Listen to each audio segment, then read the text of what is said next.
भारत के एक तरफ पाकिस्तान है तो दूसरी तरफ ड्रैगन। जहां पाकिस्तान से भारत का कई बार युद्ध हो चुका है तो वहीं चीन से भी भारत एक बार युद्ध लड़ चुका है और कई बार भारत और चीन आमने सामने आ चुके हैं। ऐसे में इन दोनों को मुंहतोड़ जवाब देने के लिए हमेशा एक जबरदस्त सेना बॉर्डर पर तैयार रहती है, जिसे हम गोरखा रेजिमेंट के नाम से जानते हैं।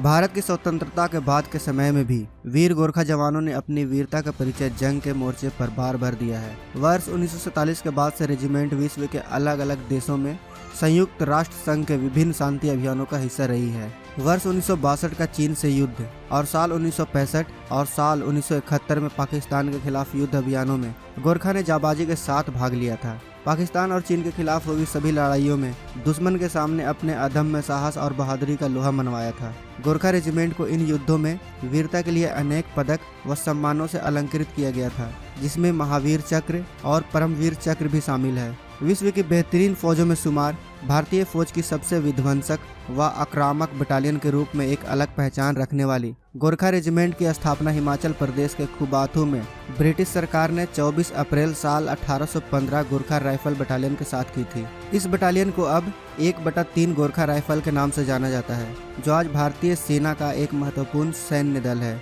यह एक गोरखा इन्फेंट्री रेजिमेंट है, जिसमें 70% नेपाली मूल के गोरखा सैनिक मुख्य रूप से शामिल है। वर्ष 1947 में भारत की स्वतंत्रता के बाद इसे भारतीय सेना को हस्तांतरित कर दिया गया। साल 1950 में जब भारत एक गणराज्य बन गया तो इसका नाम गोरखा राइफल रखा गया।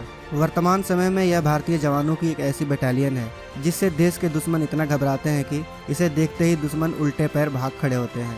गोरखा बटालियन को देश का सबसे खतरनाक रेजिमेंट कहा जाता है, क्योंकि यह देश के किसी भी दुश्मन पर रहम नहीं करते। कहा जाता है कि इनका खुखरी, जो कि 12 इंच का चाकूनुमा हथियार होता है, उसे अगर एक बार गोरखा ने कमान से बाहर निकाल लिया तो बिना उसमें खून लगे अंदर नहीं रखता। देश की आज़ादी से पहले व बाद में हर युद्ध में गोरखा ने वीरता के साथ हिस्सा लिया है। गोरखा को हर तरह के मोर्चे पर जंग लड़ने का काफी लंबा अनुभव है और उसने आज़ादी से पहले कई औपनिवेशिक संघर्षों के साथ प्रथम और द्वितीय विश्व युद्ध सहित कई संघर्षों में भाग लिया है। अंग्रेजों के लिए गोरखा सैनिकों ने दोनों विश्व युद्धों में अपनी वीरता, साहस और युद्ध कौशल का परिचय दिया था। हम आपको बता दें कि प्रथम विश्व युद्ध में लगभग 2 लाख गोरखा सैनिकों ने हिस्सा लिया था, जिसमें लगभग 20,000 सैनिक शहीद हो गए थे। वहीं द्वितीय विश्व युद्ध में भी गोरखा के लगभग 2.5 लाख सैनिकों ने सीरिया, उत्तर अफ्रीका, इटली, ग्रीस और बर्मा देशों के युद्ध मोर्चे पर भेजे गए थे। उस विश्व युद्ध में 32,000 से अधिक गोरखा जवानों ने अपनी शहादत दी थी। आज 205 वर्ष बाद भी देश की रक्षा में 14 गोरखा राइफल केंद्र अपनी अहम भूमिका निभा रहा है। अंग्रेजों ने जब भारत छोड़ा तो उस समय कुछ गोरखा सैनिक ब्रिटेन में शामिल हो गए और कुछ भारतीय सेना में रह गए। प्रथम गोरखा राइफल और चौथे गोरखा राइफल को मिलाकर 14 GTC प्रशिक्षण केंद्र बना।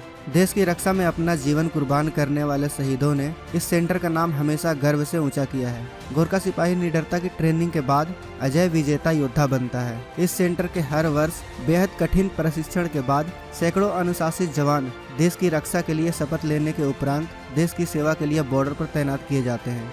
दोस्तों, गोरखा सैनिक कितना साहसी होता है आप इस बात से अंदाजा लगा लो कि भारतीय आर्मी के भूतपूर्व chief of staff general Sam Manekshaw ने एक बार कहा था कि यदि कोई कहता है कि मुझे मौत से डर नहीं लगता तो या तो वह झूठ बोल रहा है या फिर वह गोरखा है।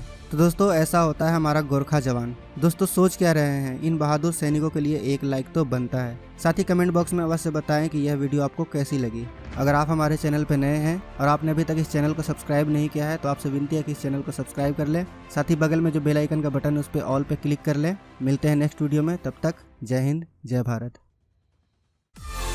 दोस्तों, अगर आपको ये वीडियो पसंद आए तो वीडियो को लाइक करें, सब्सक्राइब करें और इस घंटे को बजाय ऑल प्रेस करें हमारी वीडियो सबसे पहले देखने के लिए।